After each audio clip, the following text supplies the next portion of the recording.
I need a hanger.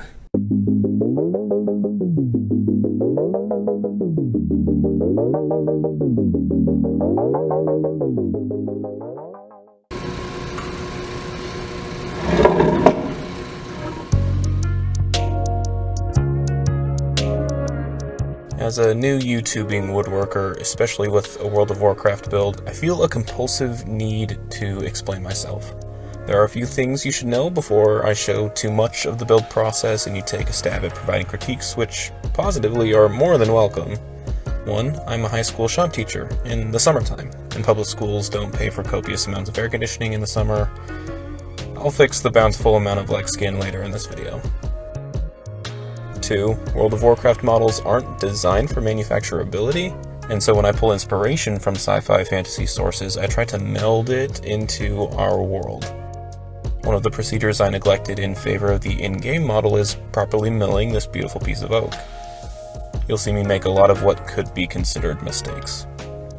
Anyway, here's the Hunter's coat rack. The first part of this project I'm working on is roughing in the shape of the two carved ends out of this oak. When scaling to my project and my dimensions, I found a 7" by 3.5" rectangle worked best to get the curve I wanted. I'm not going to make plans for you to download because this sculpture, really, will be different based on your area. I had to cut notches for conduit, for example, but I found that about a doubly long than wide rectangle works well. At the beginning there, I cut off part of the board that had cracks splitting the end. I'll end up using that offcut later in the project. There are a few types of woodworking I like to reduce generally to structural and architectural woodworking, or tools and sculptures, as I alluded to earlier. Chairs are tools. They serve a purpose. In-game models are sculptures that don't need to compete with the load of Warglaves or Doomhammer. I could mimic the sculpture, one-to-one, but I need this sculpture to serve a function. You can consider any aspect of my design or procedure a mistake because of these changes to the model. This is just the way I put it together. At the end of the day, the project works, and I still have full use of my appendages and faculties. This object model is referred to by the designers as a Hunter's Shoes hanger, provided in the Legion expansion. Most Hunter's models show up in the class hall True Shot Lodge. But while these models were in initial launches and concept art, they are no longer there for the final retail version. A helper on Reddit was able to find them in the Night Elf base in the Warsong Gulch arena. But I don't like messing with matches in order to get footage, so I'll borrow from a friend. The name Shoes Hanger is easier to understand when you go to the stables at True Shot Lodge and see something pretty similar for the mount's horseshoes. After getting the rough shape of the end caps, is what I'll call them, I needed to cut out those notches for conduit in my classroom. I rearranged my classroom furniture this summer, and without a cold, gray, metallic cabinet to put my stuff in, I need pegs. But where the cabinets were is a bulletin board. Between the bulletin board and the chalkboard is all I have. That's also the only cable routing for sound and projector display. Dado cuts on the table saw took care of that with my makeshift crosscut sled.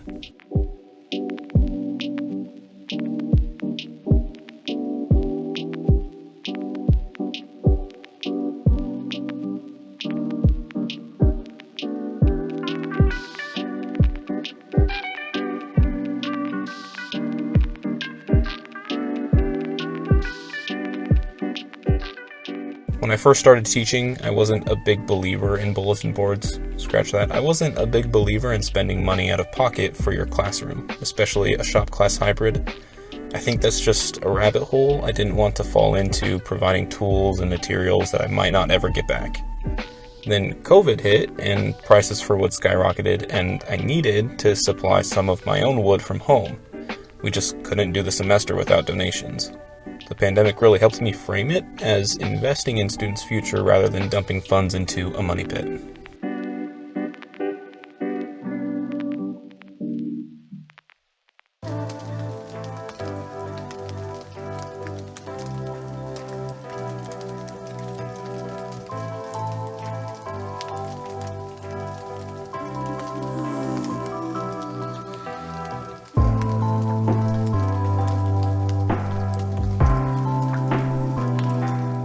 Now that the curve is set in that gorgeous piece of cherry wood, I lined up 4 hanger pegs an 1.5 inches down, spread evenly.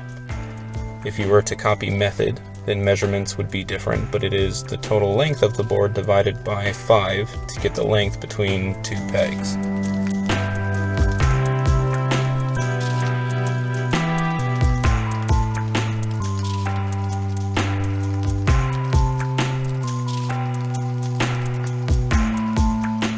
I drilled that out with a 3/4 inch bit on a drill press that is having a hard time finding flat ground, so it's a little wobbly. With that offcut of oak, I can start splitting 4 pegs on the bandsaw and shaping. I just clamped up a makeshift fence on the bandsaw at a little proud of 1 inch. For shaping, there are lots of ways to go about it. With the time and tool familiarity I have, it was best for me to go with a series of files finishing out with sandpaper. All 4 of them, rough shaping and sanding took maybe 30 minutes.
The cherry has some areas that needed lower grit persuasion before the random orbital sander could be effective. Sanding by hand can be some of the more satisfying yet painstaking parts of a sculpture project.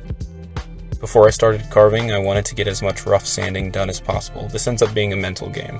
I wanted to get as much progress done before the hard work of carving, so I didn't flake out on the project altogether. Funny story about the spindle sander. Actually, pretty much every tool has a funny story in this shop.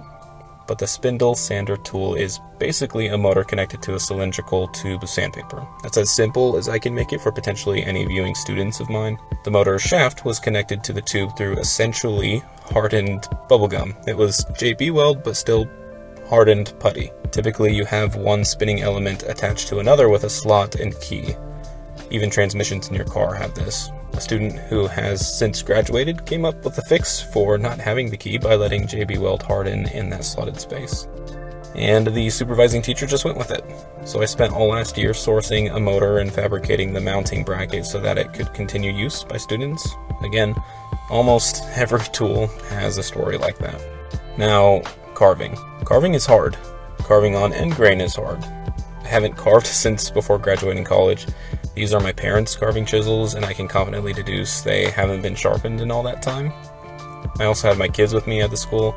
They've been hanging around pretty much this whole project, and it's always a goal of mine to be patient and kind-worded while they're around during a project.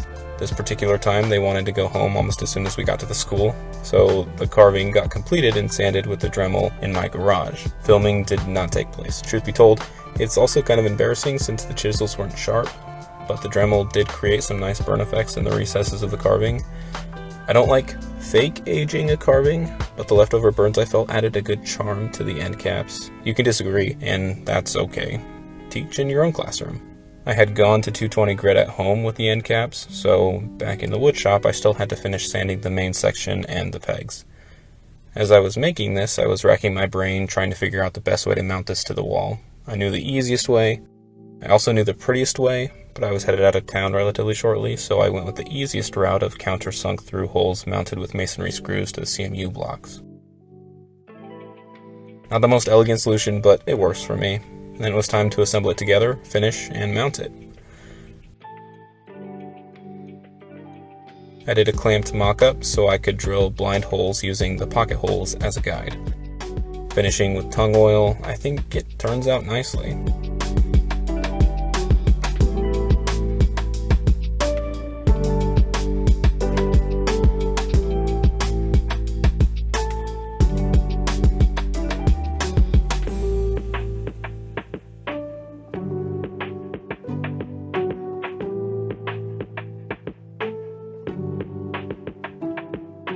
There's the spiel about liking, subscribing, and commenting, and we're getting toward the final reveal.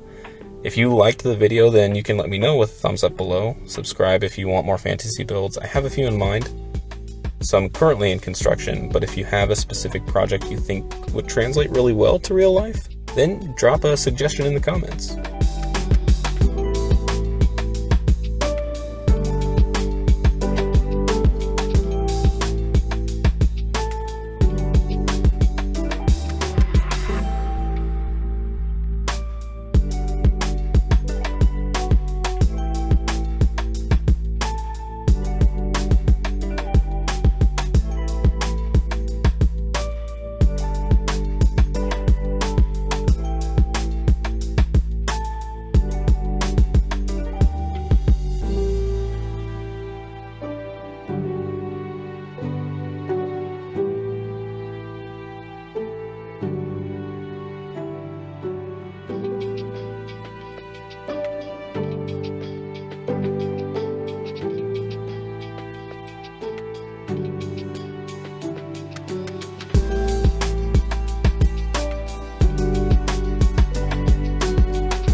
Hope you enjoyed that little build.